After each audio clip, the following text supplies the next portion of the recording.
Hi there, welcome to the Peaceful Home. So happy to have you here for part 3 of how to decorate a room from start to finish.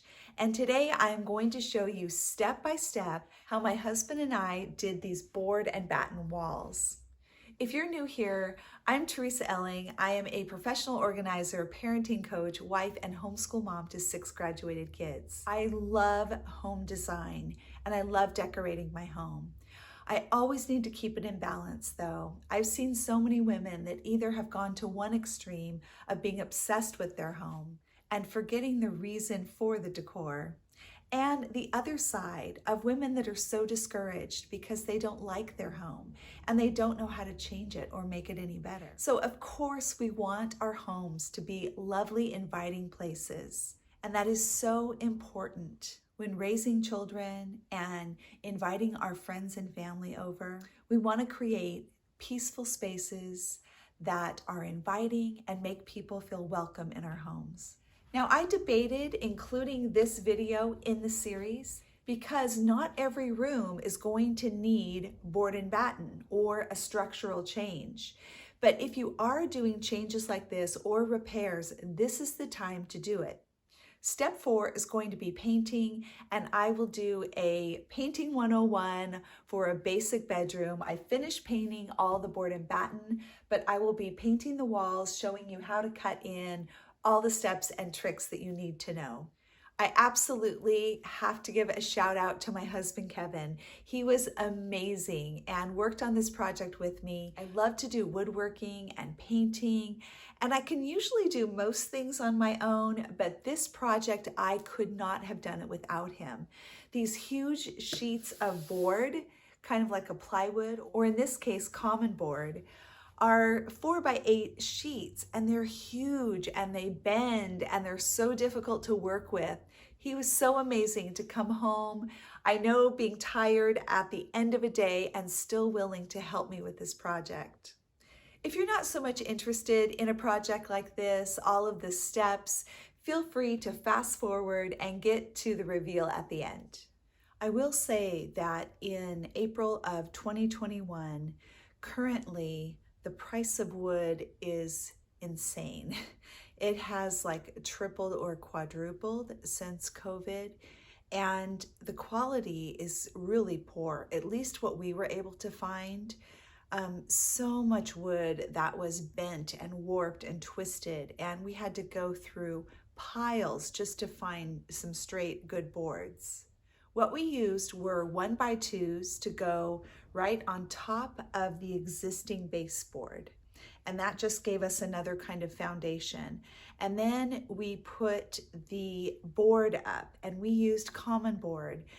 We needed to measure from wall to outlet or switch cover if there was a light switch, and measure the area that needed to be cut out. And then the way we did that was to drill a hole into each corner of that little cutout and put in a jigsaw and cut the square out. The common board went right on top of the 1x2s, and we used a nail gun to put it into studs. There are so many options for the battens, but we chose 1x3s. And what we did was put them out and basically kind of space them by hand. I know you can use a calculator, but I just found it easier to line them up and look at the spacing and see what I liked. For the battens, we used a couple of dollops of liquid nails to just adhere it to the common board, and then use the nail gun to attach them. The liquid nails was important because the battens were not necessarily going to line up with studs, and we wanted to make sure that they would stay attached.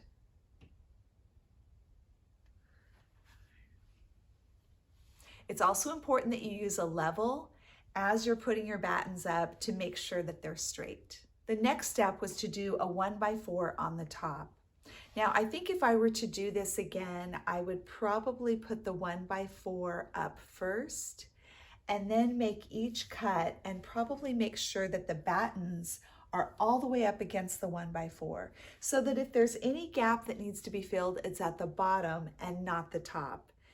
Our next step was to fill in all of the holes from the nail gun and putty those with spackle. I'm going to use a basic spackling to fill all of the holes from either the nail gun or in a couple spots we had to put screws in where we had really stubborn boards that were warped. We needed to put them in with screws.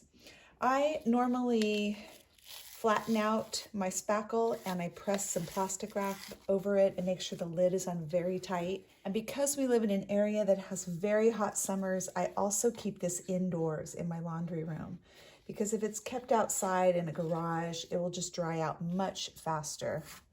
So just going to fill all of these holes, including the nail holes that were on the baseboards. And I also like to make sure that just the hole is filled.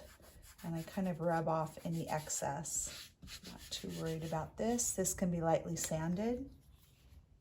We also used a paintable latex caulking to caulk all of the battens on each side, as well as underneath the 1x4, the top of the 1x2, and then eventually the 1x2 shelf that we put up as well. I got my latex paintable caulking, water-based, and a rag. I usually get a corner of it wet, and I also have a little bit of water. So what I'm going to do is prime this, make sure it's ready. I'm going to turn the angle to the way that I want it to get right into the corner here.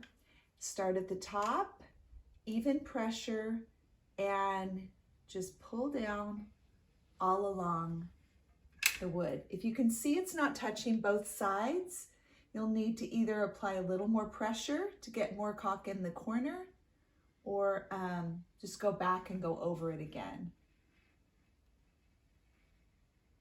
Then I'm going to dip my finger in the water and press into the corner, and sliding down, it's going to smooth the caulking and push it into the corners.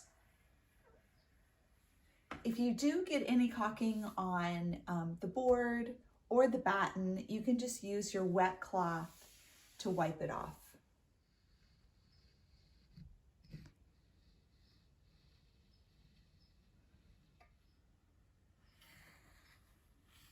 It's very important to caulk the sides of each of the battens. It might not look bad right now, but after it's painted, I've seen some that weren't caulked, and it just clearly looks like this was slapped on. When you can get a bead of caulking in there, smooth it out, it just has a really finished professional look. Now, I wrestled with caulking guns for years before I finally figured out there's actually tricks to this thing. One thing is most of them have this on the end, which can be used to unclog the tip of your caulking or glue. The main way that it works is your tube of caulking goes in here, and this metal piece is going to end up pressing in the bottom and pushing all of your material up through the nozzle. So it goes in here, you're going to have a gap, and you're going to want to have the whole piece forward. As you squeeze the trigger, it is forcing that bottom plate through and building pressure to eject your material out. Once you get this going, the caulking will come out at a pretty good rate, and you want to be careful not to let it just go crazy. That's what used to happen to me, and I had no idea that this is the release button. As soon as you hit this, it releases the pressure of the bottom plate. Also, when you finished your tube and you hit the release button, pull this out, then you'll be able to eject your empty tube. Another thing to consider is how big of a gap you want your material to be coming out. Do you want a really thin strip? Are you doing like liquid nails where you want it to come out really thick? So you can use an X-Acto knife, scissors. I've got wire cutters here. I'm going to cut at an angle, and I'm going to just barely get the tip off so that it's going to be a very small amount coming out. When that dried, I started to paint.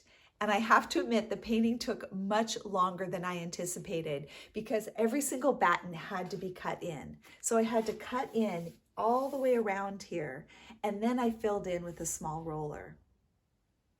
It needed 2 coats. In a couple of spots, I did a 3rd coat. And I hadn't yet decided if I was going to put this final piece. And so at this point, I did have to go back to the hardware store and get some more 1x2s, which then got put on their side, nail gunned in the top, caulked as well, and painted. I think I'm really gonna like having the shelf here. Putting some artwork up made me think that maybe we should have gone a little wider, and actually my husband suggested that. I just didn't want anything jutting out too far from the wall. So I'm actually not sure. It's certainly a matter of personal preference, and you can gauge what size shelf you might want if you choose to use one. I do think it finishes off the board and batten really nicely. This project turned out just the way I envisioned it, and I think it's really going to add a lot of character to this guest room. Thanks so much for joining me today on The Peaceful Home.